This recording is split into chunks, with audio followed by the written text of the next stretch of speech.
That's their real business model. They're monetizing us. When we use these sites, we're not the customer, we're the product.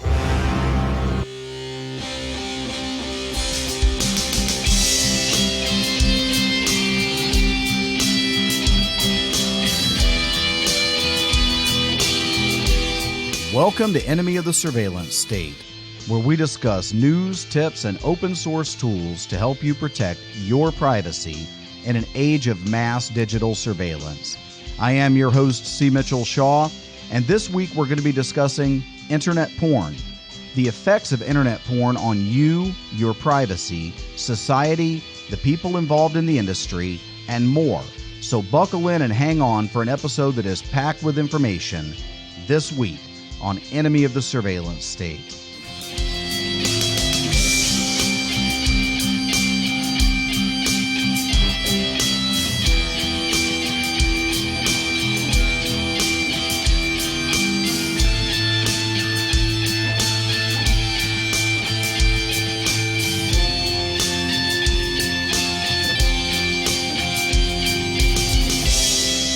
So before we even get started, I want to make a couple of announcements. First, this episode deals with material that is sensitive and may be disturbing.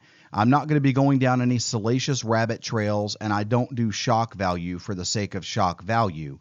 But I do advise listener discretion for this episode, and I do not recommend that children listen to this episode, period.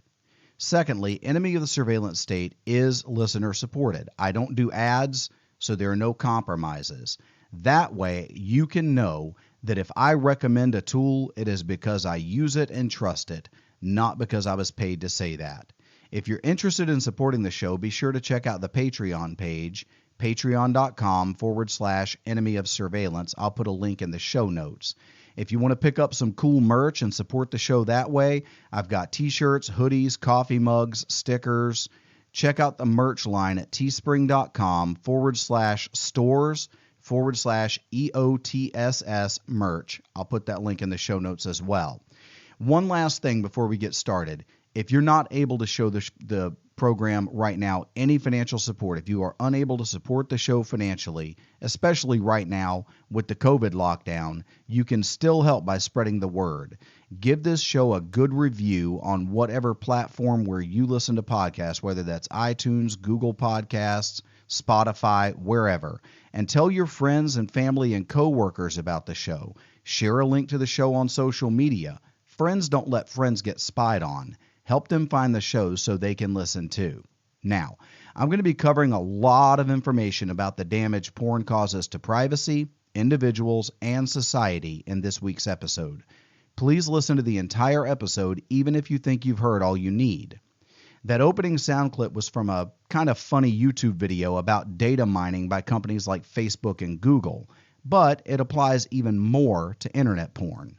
When you drill down into the stats of porn usage, several facts become really clear. By the way, I'm going to list all of the resources I drew from for this episode in the show notes. Now, as I was saying, several things become clear when you really drill down into the stats of internet porn use. For instance, in 2013, Pornhub, one of the largest and most popular, if not the largest and most popular porn sites, had over 14 billion hits. That averages out to 1.68 million hits per hour the entire year. Consider that the porn that site serves up is largely high-definition video, and you begin to realize the staggering costs of operating such a website. 90% of free porn websites buy their material rather than create it themselves, meaning they've got the cost of purchasing the material that they are giving away for free. Add to that the cost of maintaining the vast number of servers required to pump out that video content and the cost of the bandwidth delivering that to end users, and you get a glimpse at an operation that has expenses similar to the operating costs of entire nations. And by making the content available online for free, the porn industry has seen an 80% reduction in DVD sales over the last 5 or 6 years. They have cut into their own traditional profit-making methods, but they are more than making up for it financially. In fact, porn revenue is now larger than all professional basketball, baseball, and football franchises combined. It is more than the combined revenues of ABC, CBS, and NBC. The profits are so large that the internet porn industry makes over $3,000 every second. Those profits are made from the 30 million unique internet users who view porn every second. We are 5 minutes and 40 some odd seconds into this episode. That times 60 seconds is how many people have viewed porn since this episode began. So, how do sites such as Pornhub make a profit above and beyond the staggering costs that I mentioned earlier? Keep in mind that the vast majority of their content is free to view in high definition. How can they dwarf professional sports and major networks by giving away high definition video content? Well, the answer is simple. They make their profits by harvesting your personal data. And it's not just your preferences for the type of porn you watch on their site either. They vacuum up your other browsing history as well. With cookies, super cookies, tracking pixels, and other methods, porn sites track you across the web. They steal your personal information and use it to create startlingly accurate profiles of your likes, dislikes, habits, character, and nature. They know your name, your address. They know your age. They know where you shop, how you pay, where you bank, where you went to school, where you work, and more. They then sell all of that off to advertisers and data brokers who combine it with other data they've gathered about you, and the picture they create of you becomes even more detailed and more accurate. And it's not just the porn sites themselves tracking users' visits. Other companies get in on the action too. In a blog post entitled "Online Porn Could Be the Next Big Privacy Scandal," software engineer Brett Thomas wrote that, quote, "If you are watching online porn, even in incognito mode, you should expect that at some point your porn viewing history will be publicly released and attached to your name," end quote. He went on to say, "Almost every traditional website that you visit saves enough data to link your user account to your browser fingerprint, either directly or via third parties," end quote. In an analysis of Thomas's blog post, anti-porn website Fight the New Drug stated, "So for example, when you click a porn video, you're not just sending a request to the porn site, what is called a first-party request, you're sending third-party requests to Google, to web tracking companies, and to a company called Pornvertising as well. And here's the kicker. All this happens even if you're browsing in private mode. You're also sending other data that can be used to identify your computer, such as your IP address. And as Fight the New Drug explains, the porn sites might not even be interested in saving or collecting your data at all. One major site's policy states that it, quote, "does not record its unregistered consumers' IP addresses or activity," end quote.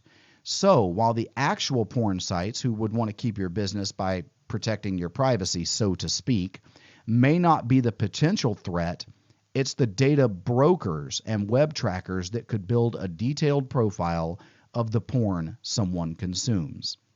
And it's not just anti-porn sites reporting on this tracking.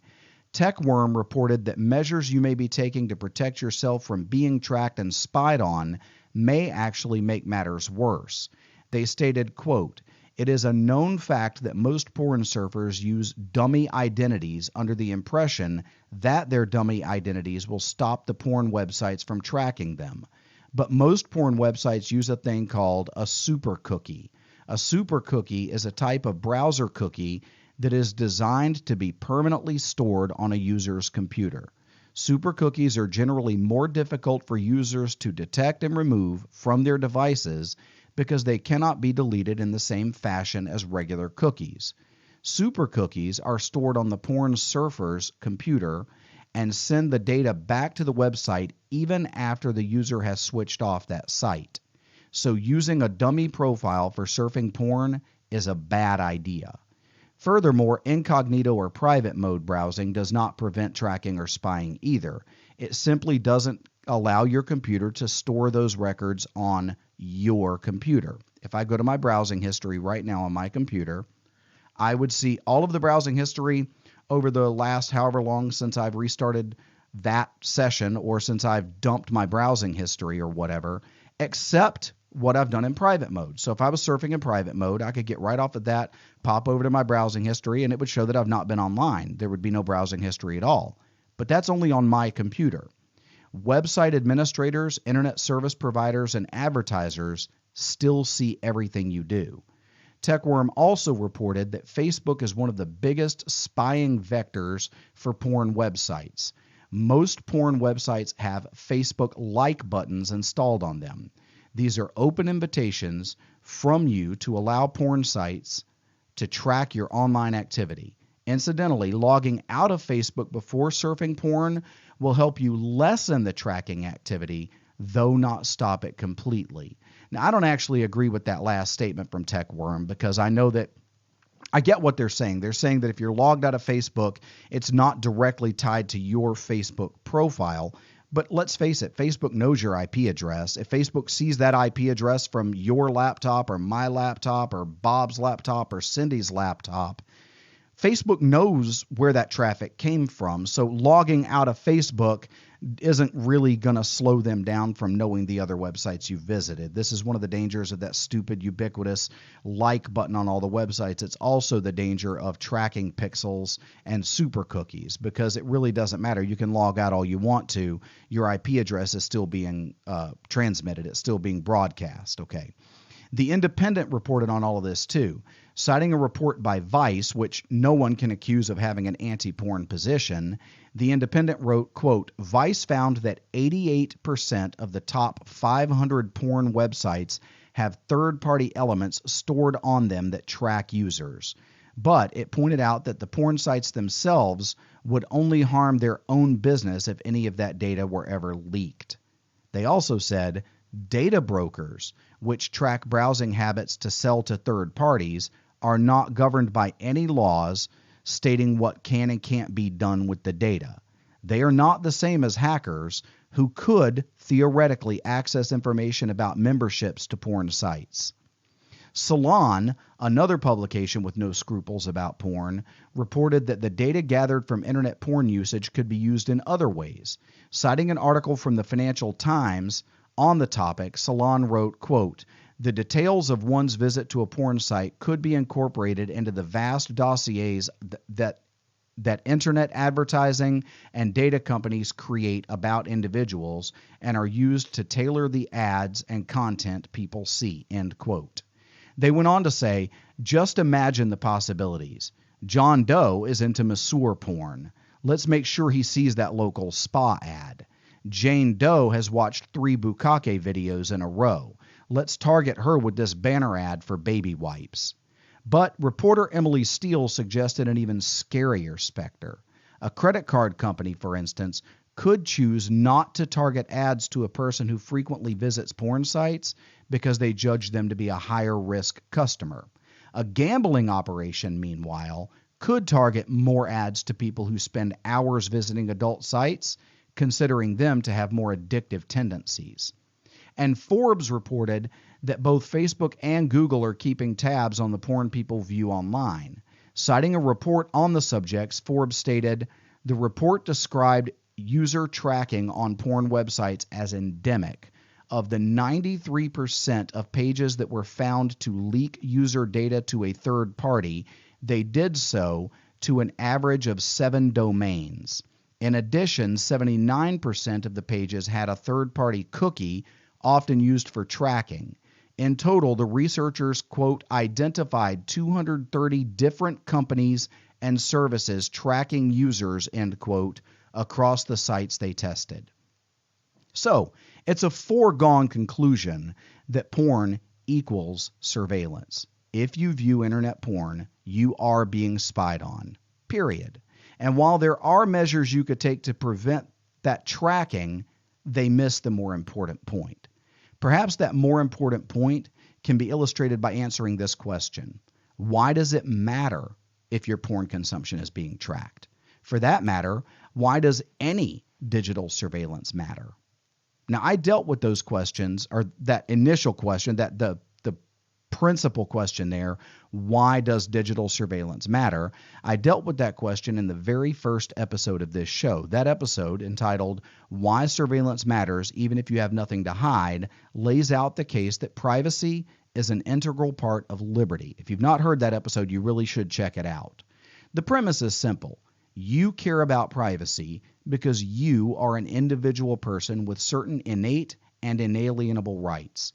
You have value as a human person. That value is tied inseparably to the dignity that you are due as a human person created in the image of God. To be spied on as the result of the incestuous relationship between the surveillance state and nosy corporations that make up the culture of surveillance is an affront to that dignity. Let me say that again really clearly. To be spied on is an affront to your dignity as a human person. But so is porn. Consider that porn is harmful to the minds, emotions, and bodies of the women who are the subjects of the millions upon millions of films streamed every day. Ask yourself this question. Are those women, these women who are someone else's daughters, sisters, and possibly even mothers, are those women not due that same dignity? After all, what man at the birth of his daughter thinks to himself, man, I hope she grows up to be a porn star? I realize that sentiment usually gets lost in the mire of the meaning of consent. After all, the argument goes, if the woman consents, what's the problem? Okay, let's drill down into that. Ask yourself, what woman with a healthy mind, healthy emotions, and who is not financially destitute would consent to having sex with strangers while an entire film crew captures the whole intimate affair? The stats of porn performers show that these are not healthy women. They are broken, psychologically and emotionally. A disproportionate number of them are drug addicts. Their careers complete the work of breaking them. Listen to this quote from one of their masters, Carlo Scalisi, owner of 21 Sexuary Video. Here's what he said. Amateurs come across better on the screen. Our customers feel that. Especially by women, you can see it. They still feel strong pain.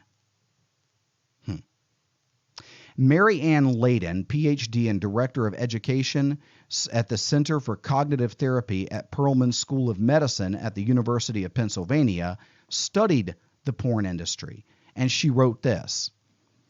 Once the porn actresses are in the industry, they have high rates of substance abuse, typically alcohol and cocaine, depression, borderline personality disorder. The experience I find most common among the performers is that they have to be drunk, high, or dissociated in order to go to work. Their environment is particularly toxic. The terrible work life of the pornography performer is often followed by an equally terrible home life. They have an increased risk of sexually transmitted diseases, including HIV, domestic violence, and have only about a 25% chance of making a marriage that lasts even 3 years. End quote. Her findings are confirmed by former porn performers. Porn actress Erin Moore said, the drugs we binged on were ecstasy, cocaine, marijuana, Xanax, Valium, Vicodin, and alcohol. And Tanya Burleson, formerly known as Jersey Jackson, said, quote, guys are punching you in the face. You get ripped. Your insides come out of you. It's never ending. You're viewed as an object, not as a human with a spirit. People do drugs because they can't deal with the way they're being treated. End quote. Does that sound like consent?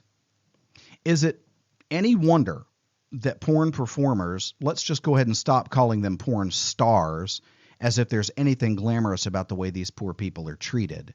Is it any wonder that porn performers have such high suicide rates? Just one article should suffice to illustrate the point.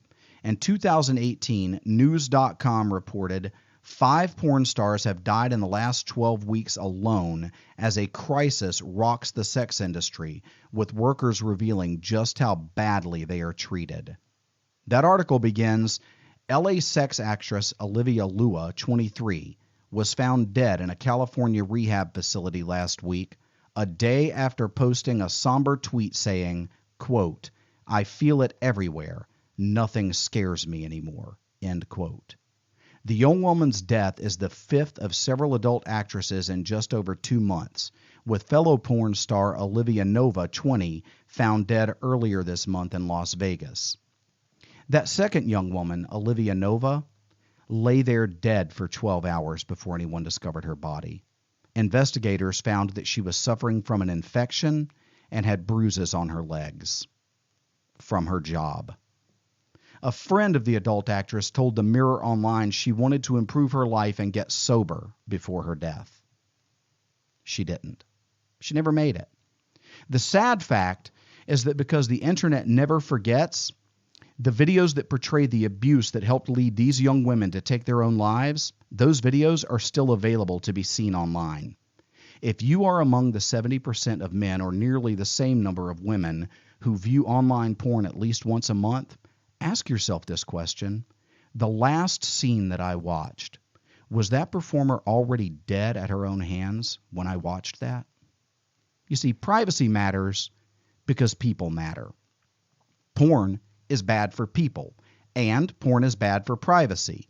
One of the first steps a person needs to take to protect their privacy is to stop consuming porn. Now, I don't mean for any of this to sound preachy. I get that we all have our own weaknesses and our own struggles, but there is a principle that states that liberty is intrinsically connected to self-governance. The corollary to that is that if you are not self-governed, if you will not govern yourself, if you will not govern your own most base desires, someone, somewhere, will seek to govern you, usually for their own purposes. Those who are interiorly enslaved are more easily exteriorly enslaved. If you value privacy, if you value the worth of the human person, don't consume porn. Enemy of the Surveillance State is written, recorded, and produced by me, C. Mitchell Shaw. Original music for the show was created and recorded by Mike Leavitt. Check the show notes for a link to his website if you want to pick up some music of your own that you could actually own for your own event, say a wedding or a birthday or just anything. If you need to own a piece of music and want to have something written special for you for your own, check out Mike Leavitt. He did not pay me to say that. I just think he's a great guy, and he did a fantastic job on my theme music. I hope you like the theme music too. So let me say thanks for listening. I know this has been a sensitive subject, but I also believe it's a really important one, okay, especially where privacy and liberty are concerned. Be sure to check the show notes and for the resources that I used in this episode. And remember, if you're interested in supporting Enemy of the Surveillance State, check out the Patreon and Teespring links in the notes. And be sure to share the show with others because, like I said, friends don't let friends get spied on. I'll catch you next time on Enemy of the Surveillance State. Thanks for listening, and take care.